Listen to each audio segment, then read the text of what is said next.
Fala aí, galera X, estamos de volta aí no Projeto X que multiplica suas chances de aprovação. Eu sou Thiago Feitosa e a gente vai fazer uma introdução hoje, pessoal, para as aulas de agricultura e pecuária, que são assuntos importantes aí para vocês que vão fazer tanto os concursos militares, né, a parte da ESA, a parte da SpaceX, e principalmente a galera de vestibular também, que precisa muito dessa temática, né? A gente vai hoje fazer uma abordagem inicial, primeiramente tratando aí de alguns agentes econômicos, socioeconômicos na verdade, né, do campo brasileiro, porque é importante você entender primeiro quem são os personagens, né, gente? Isso aqui é igual a novela da Globo, né? Primeiro você aparece o elenco, né, os personagens, né? Aqueles vão fazer participação especial, aqueles que são protagonistas, e depois você vai entender o enredo, né? Para a gente poder montar depois a estrutura de funcionamento desse campo brasileiro, né, que é formado por muitas injustiças, muitas desigualdades, a gente precisa dar uma análise, né, desses agentes. Galera, entendendo como foi o processo de transformação econômica desse campo brasileiro, devemos compreender que o Brasil ele foi o quê? Uma colônia de exploração. Sendo uma colônia de exploração, não sendo uma colônia de povoamento, lembra que as colônias de povoamento eram aquelas que prioritariamente você tinha o objetivo de estabelecer, desenvolver, criar um crescimento daquela região. As colônias de exploração, por outro lado, elas tinham como objetivo, durante o mercantilismo, lá na expansão marítima, de originalmente fornecer ouro e prata para os colonizadores. Isso aconteceu no Brasil? Não, né, gente? Nós sabemos que o Brasil, no primeiro momento, ele não ofereceu aos portugueses essas reservas minerais. Então, você precisou buscar uma nova forma, uma alternativa econômica para a terra, que foi o quê? A agricultura. Naquele momento, lembra, né, lembra sempre, né, pessoal, do século XVI, século XVII, foram os períodos do ciclo do açúcar. A cana-de-açúcar vai ser plantada no Brasil, principalmente naquele sistema que nós conhecemos como as capitanias hereditárias. As capitanias hereditárias, como o nome fala, elas eram passadas de pai para filho, né? Você tinha a divisão dessas capitanias em lotes. Esses lotes, né, eram obtidos a partir da doação de terras. Aí o professor de história trabalha com você a ideia das Seis Marias, né, gente? O cara já vinha de Portugal com a carta de Seis Marias, com a doação de terras da coroa portuguesa para esse indivíduo, que era o chamado donatário, né, de doação. E esse cara, quando se estabeleceu no Brasil, ele era um latifundiário. Por que um latifundiário? A palavra late designa grande e fundio designa, né, significa, perdão, terra. Então são terras grandes, terras de grande porte, terras gigantescas, onde ele ia plantar de maneira ampla, né, extensa, né, em larga escala. Era o modelo do plantation, né, gente? Devemos também trabalhar isso posteriormente, né? A monocultura, a exportação, o latifúndio, naquele momento usando a mão de obra escrava. Então era uma característica do campo brasileiro. Então isso a gente está utilizando para quê? Para entender o nosso personagem principal, central, o protagonista do campo brasileiro desde a colonização, que foi quem? O latifundiário, o proprietário dessas terras. E no campo brasileiro até hoje temos a figura do latifundiário, né? O latifundiário ele se mantém, né, como um agente fundamental desse campo.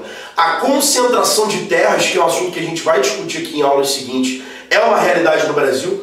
Temos uma concentração absurda, né? Para você ter uma ideia, gente, na região norte do Brasil, temos 88% de terras cobertas por latifúndio. Gente, 88%. Apenas 12% das terras não são cobertas por latifúndio. Na região centro-oeste isso é pior. 95% das terras no centro-oeste são cobertas por latifúndio. Eu tenho 5% apenas de terras que não são correspondentes a essas grandes fazendas, né? Que normalmente vão ter ali na faixa, né, de 1.000 hectares, né?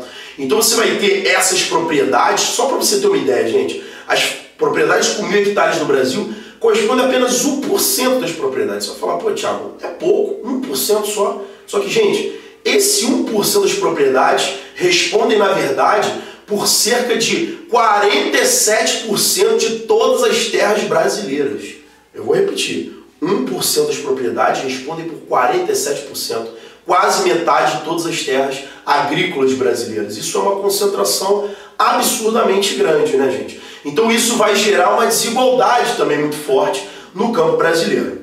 Esse latifundiário sendo o elemento central, você tem as pessoas que trabalham para esse latifundiário. Nós tínhamos comentado anteriormente, né, pessoal, que o escravo, no primeiro momento, era o principal responsável. Só que aí tem o seguinte, 1850, Fim do tráfico negreiro. Né? Você tem ali o processo, né, da proibição da comercialização de escravos no Brasil. 1888, abolição da escravatura. Não haveriam mais escravos no Brasil. Agora eu vou utilizar a mão de obra livre, né, gente? Esse livre tem que ser visto com aspas porque é livre, né? O cara é completamente submetido aos interesses desse latifundiário. Temos como principal mão de obra nas fazendas que ainda praticam uma agricultura mais primitiva, o chamado boia fria, né, gente? Que ganha esse nome aí, né? A partir da marmita que ele carrega, que quando ele vai almoçar acaba ficando frio, né? Ele é chamado em alguns lugares também de oreias secas, né? Também é uma outra denominação que você pode dar a esse trabalhador. O que ele é? Um trabalhador braçal, um trabalhador que é explorado durante horas absurdas durante o dia, né? Jornadas que vão de 16 a 18 horas de trabalho por dia. A sua remuneração é por produtividade, que pode dar uma ideia, né, de benefício. Quanto mais eu trabalhar, mais eu vou ganhar. Não, gente. A média salarial desses trabalhadores é de R$1 diário. Pra você ter uma ideia, quando o cara corta 1000 ripas de cana, ele ganha R$1. É a média que o cara consegue cortar num trabalho completamente insalubre, né? Submetido ali a escorpiões, a cobras, um regime de trabalho exploratório.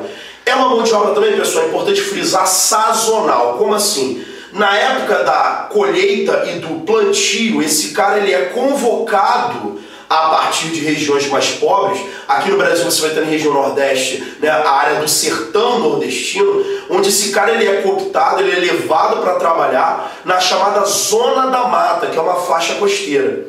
Na Zona da Mata ele vai ser aproveitado nesses 2 períodos do ano, plantio e colheita. Quando acaba o trabalho do cara, ele é repelido de volta para sua terra, continuando a viver de maneira miserável, de maneira, né, problemática e se submetendo a essas condições. O cara que faz a ponte entre o boia fria e o latifundiário é o chamado gato, né? Esse gato ele é um elemento que às vezes até se aproveita do boia fria, consegue ali embolsar parte dos seus rendimentos. Olha só, né? O cara já ganha pouco e ainda paga parte às vezes ao gato. E ele às vezes é proprietário de um caminhão, né? O chamado pau de arara, que vai levar esse boia fria do sertão para trabalhar nas grandes fazendas. Temos também, pessoal, nas fazendas, você sempre vê nas novelas, né? Tem aquele cara na fazenda que ele é o parceiro do latifundiário, né? Um trabalhador ali que funciona como braço direito, um administrador da fazenda, um cara que atua nas necessidades diárias da fazenda, cotidianas, né? E você percebe que esse cara, ele ganha o nome de agregado, né? O agregado ele é muito comum em novelas que tem latifundiários, né? Ele tem um filho que trabalha na fazenda, a mulher dele trabalha, né, na cozinha, às vezes o filho dele dá uns pega na filha do latifundiário, né, gente? Sempre gera aquele enredo interessante na novela da Globo, que a gente sabe como é que vai terminar.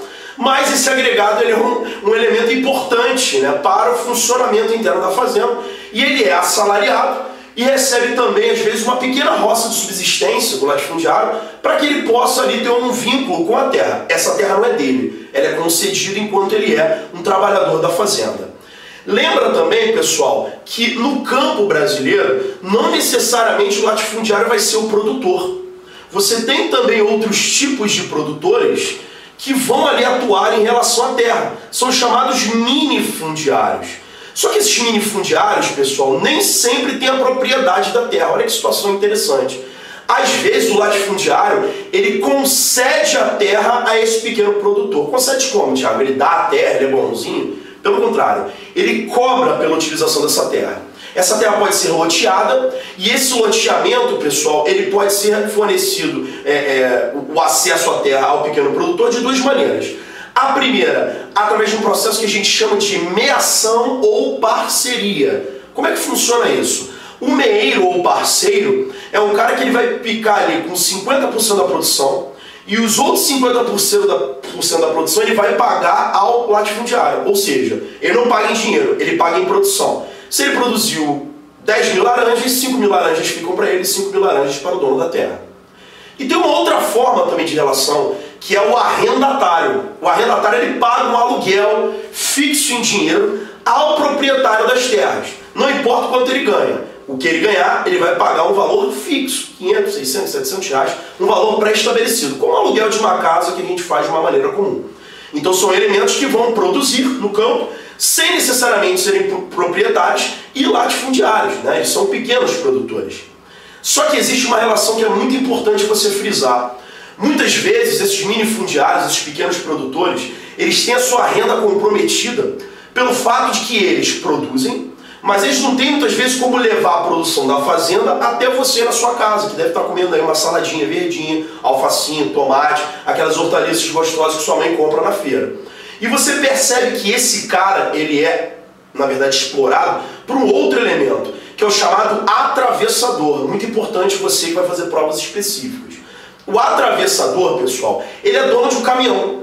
Ele vai até o campo, compra a produção e abastece os mercados urbanos, os sacolões, os hortifrutis, as feiras, os mercados de grande porte também são abastecidos por esses atravessadores, né? São elementos, pessoal, que ficam com a grande parte da rentabilidade agrícola nos espaços, né, de consumo, o que é absurdo, né? Ele é dono de um caminhão e ele é o principal beneficiado, né? A coisa de um tempo atrás, um pé de alface, para você ter uma ideia, ele era vendido no interior pelos produtores por 3 centavos o pé de alface. E esse mesmo pé de alface ele era revendido na cidade por até 50 centavos. Por quem? Por esse dono do caminhão, que acaba se tornando um monopolizador ali das relações. Temos também, pessoal, que analisar outros elementos importantes, né, que geram disputas de terras que hoje no campo brasileiro são muito marcantes, né, e que geram distúrbios que depois a gente vai analisar.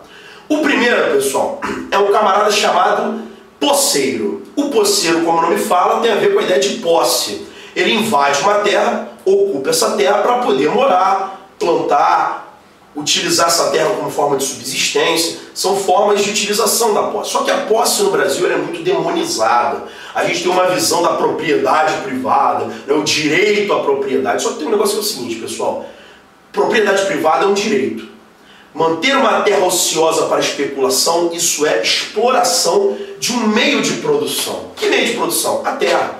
Eu não posso me julgar no direito de ter uma propriedade e concentrá-la, acumulá-la, de maneira a poder obter empréstimos bancários, vantagens políticas, que é o que acontece em grandes faixas territoriais do Nordeste, do Norte brasileiro, inclusive. Então esse posseiro, ele ocupa uma terra normalmente ociosa. Mas essa é a maneira como a mídia os expõe, os demonstra? Muito difícil, né, pessoal? Esse cara ele é mostrado como um aventureiro, como um ladrão, né, como um usurpador, quando na verdade são pessoas que estão lutando pelo direito da terra. Terra essa que, como nós estamos comentando, ela vem sendo concentrada desde a colonização brasileira, pessoal. Então você percebe que não houve realmente um projeto de distribuição, de divisão, como tivemos em vários países do mundo. A reforma agrária no Brasil ela é trabalhada aí de uma maneira política, mas ela na prática não acontece. A gente vai falar disso mais à frente. Só que temos que entender que o posseiro ele vai acabar se envolvendo com a ocupação dessas terras. Ou também as chamadas terras devolutas. O que são terras devolutas? São terras que não foram demarcadas, loteadas, transformadas em propriedades privadas. São terras que existem dentro do território brasileiro, mas que nunca tiveram um loteamento ou um processo de ocupação oficializada pelo Estado, né? Áreas florestais, muitas reservas ambientais, são exemplos de terras devolutas que por vezes são invadidas. Agora, tem um cara aí que tenta ser malandro em cima do próprio posseiro, que é o chamado grileiro, né? O grileiro, gente, ele recebe esse nome porque antigamente se forjava, né, confeccionava um atestado de propriedade da terra e o cara botava dentro de uma caixinha com grilo. O grilo ia comendo partes ali do papel e quando ele morria ele liberava uma substância amarelada, viscosa, que deixava o papel com uma aparência de antigo. Depois de alguns dias o grileiro tirava aquele papel da caixa e ele estava com uma aparência de velho. Ele usava esse papel em relação ao posseiro e falava aqui, ó, eu sou dono da terra, você está ocupando meu lote, estou aqui com os meus jagunços que vão gentilmente, com todo o carinho do mundo, tirar você da terra, né, e garantir a minha propriedade. Só que esse cara, na verdade, ele é um invasor. Ele está se utilizando da área que já foi ocupada pelo posseiro e tomando posse daquilo, tentando se favorecer com a chamada lei do uso capião. O que é a lei do uso capião? É uma lei que, após um determinado período de abandono da terra por parte do proprietário, o ocupante pode pleitear na justiça, com um juiz, com um tribunal, o direito de propriedade daquela terra. Antigamente essa lei, você tinha que esperar 25 anos para poder declarar essa propriedade. Hoje, apenas 5 anos. o que tem tornado essas ocupações cada vez mais frenéticas e as disputas cada vez mais conflituosas no espaço agrícola brasileiro, né? Temos também, pessoal, dois elementos que às vezes são esquecidos. Na região norte são muito importantes. Um é o extrativista. É o cara que trabalha com a floresta, é o cara que extrai da floresta aquilo que ele precisa.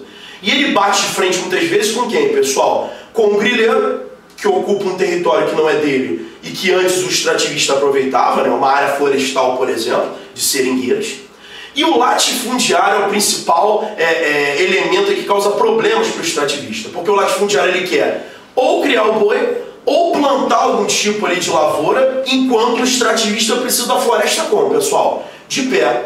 Um exemplo desse conflito entre latifundiários e extrativistas nós temos com o nosso amigo Chico Mendes, né, que foi covardemente assassinado a mando de um latifundiário, né, por ser um defensor da floresta. Não porque ele era verdinho, ecologista, bonitinho, não, porque ele era um dependente do trabalho da floresta. Ele precisava da floresta de pé para comandar a sua atividade e das cooperativas seringueiras que estavam ligadas a ele, né? Então, um exemplo de uma relação de mortalidade muito grande existente no campo brasileiro, né? Nos últimos anos, pessoal, tivemos cerca de 800 mortes ligadas às questões agrárias no Brasil, que é um cenário muito grave. Por fim, pessoal, para a gente encerrar, temos o índio. O índio é um cara que estava aqui originalmente, é o dono verdadeiro das terras brasileiras. E havia uma população, né, de 5 milhões de indígenas quando os portugueses chegaram, e hoje você tem pouco mais de 100 mil índios, ou seja, uma chacina, um genocídio de fato. Esse indígena, ele é varrido constantemente de lugar para lugar, porque os agentes socioeconômicos presentes no campo brasileiro, eles utilizam a terra conforme seus interesses. E o índio, ele acaba sendo remanejado conforme os interesses desses elementos, né? Não tendo direitos reais sobre a terra e sendo sempre questionado como real defensor da terra, tendo seu caráter por vezes ali discutido, quando na verdade é um elemento que deveria receber todo o respeito e que tem um vínculo com a terra muito mais genuíno do que os demais outros elementos que nós comentamos.